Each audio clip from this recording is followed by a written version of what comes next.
오늘은 조금 무겁지만 언젠가는 꼭 이야기해야 할 주제를 꺼내보려 합니다. 바로 내 뜻을 남기는 방법, 유언장과 사전 연명 의료의 향서에 대한 이야기입니다. 죽음을 준비한다는 건 단지 이 세상을 떠날 준비를 의미하지 않습니다. 그것은 오히려 남은 삶을 정리하고 내가 사랑하는 사람들에게 마지막으로 남길 수 있는 배려이자 존중입니다. 우리는 흔히 이런 이야기들을 나중에 생각할 일이라며 미룹니다.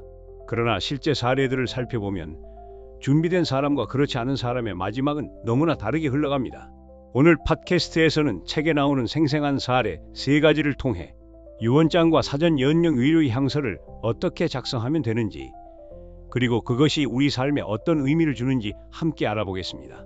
막연했던 이야기들이 오늘은 조금 더 구체적으로 다가올 수 있길 바랍니다. 함께 들어보시죠. 80대 후반의 김노인은 가진 것이 많지 않았습니다. 퇴직 후 줄곧 살던 작은 단독주택 한 채와 약간의 예금이 전부였죠. 그런데 그가 세상을 떠난 후 가족들은 놀라운 경험을 하게 됩니다. 유산 분배를 두고 단 한마디의 다툼도 없었던 겁니다. 그 중심엔 김노인이 생전에 남긴 한 장의 자필 유언장이 있었습니다. 흰 봉투 안에는 삐뚤삐뚤한 손글씨로 이렇게 쓰여 있었습니다. 큰아들에겐 내가 병원에 갈 때마다 함께 해주었던 고마움으로 집을 주고, 둘째에게는 예금을 주겠다. 막내는 직장을 쉬면서 병간호를 도맡아 주었으니 형들보다 적은 몫이지만 내 마음은 가장 크다. 그 유언장 한 장으로 인해 세 아들은 서로를 이해할 수 있었고, 유산 분배는 단 30분 만에 원만하게 마무리됐습니다. 만약 그 유언장이 없었다면 막내 아들이 아버지 병간호를 위해 직장을 쉬며 오랫동안 헌신한 사실이 반영되지 않아 형제들 간의 기여분을 어떻게 인정할지를 두고 갈등이 생겼을 가능성이 큽니다. 특히 유산의 규모가 크지 않았기 때문에 조금의 배분 차이도 갈등의 불씨가 될 수 있는 상황이었습니다. 이 사례는 우리에게 중요한 사실을 일깨워줍니다. 유산의 금액보다 중요한 것은 생각을 남기는 것입니다. 나의 뜻을 명확히 표현하고 가족이 그 뜻을 존중할 수 있도록 하는 것, 그것이 진짜 유언장의 힘입니다. 자필 유언장이 법적으로 효력을 가지기 위해서는 몇 가지 중요한 요건을 반드시 충족해야 합니다. 먼저 유언의 전체 내용을 본인의 손으로 직접 작성해야 합니다. 컴퓨터로 작성하거나 타인이 대신 써준 경우는 무효입니다.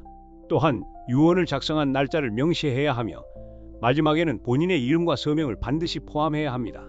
이 모든 요소가 갖춰져 있어야만 유언장이 법적으로 효력을 인정받을 수 있습니다.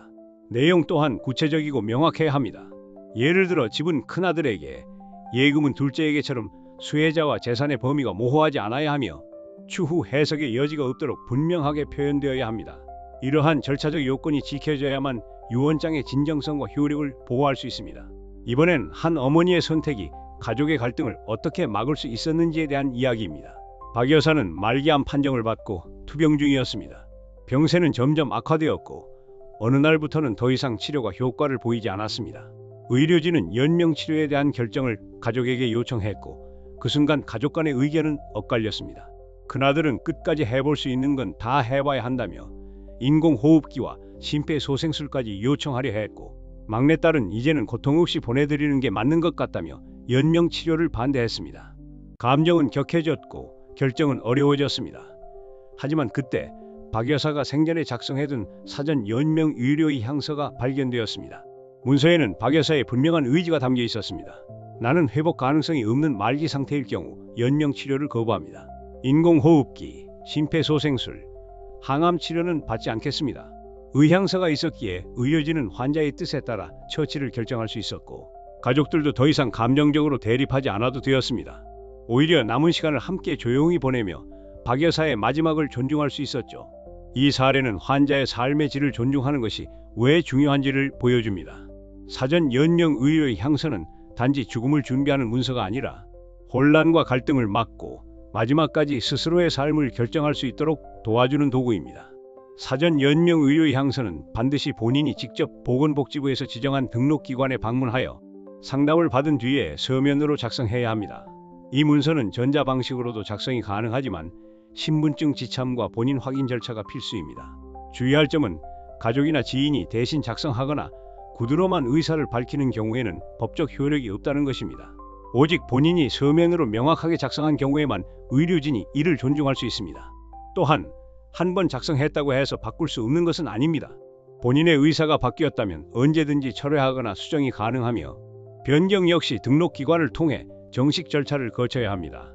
작성일 이후 건강 상태나 가치관의 변화에 따라 다시 한번 점검해보는 것도 중요합니다. 이번에는 유언장을 작성했지만 그 형식이 갖춰지지 않아 오히려 가족 간 갈등을 불러온 안타까운 사례를 이야기해 보겠습니다. 정씨 가족에게 어머니의 갑작스러운 죽음은 큰 슬픔이었습니다. 그러나 더 큰 혼란은 그 직후 찾아왔습니다. 어머니가 돌아가시기 전날 가족들 앞에서 자필로 유언을 남겼다는 사실이 알려졌기 때문입니다. 흰 종이 한 장에 누가 무엇을 가져갔으면 좋겠다는 내용이 정리되어 있었고 어머니의 의도가 고스란히 담겨 있었습니다. 하지만 그 유언은 효력이 없었습니다.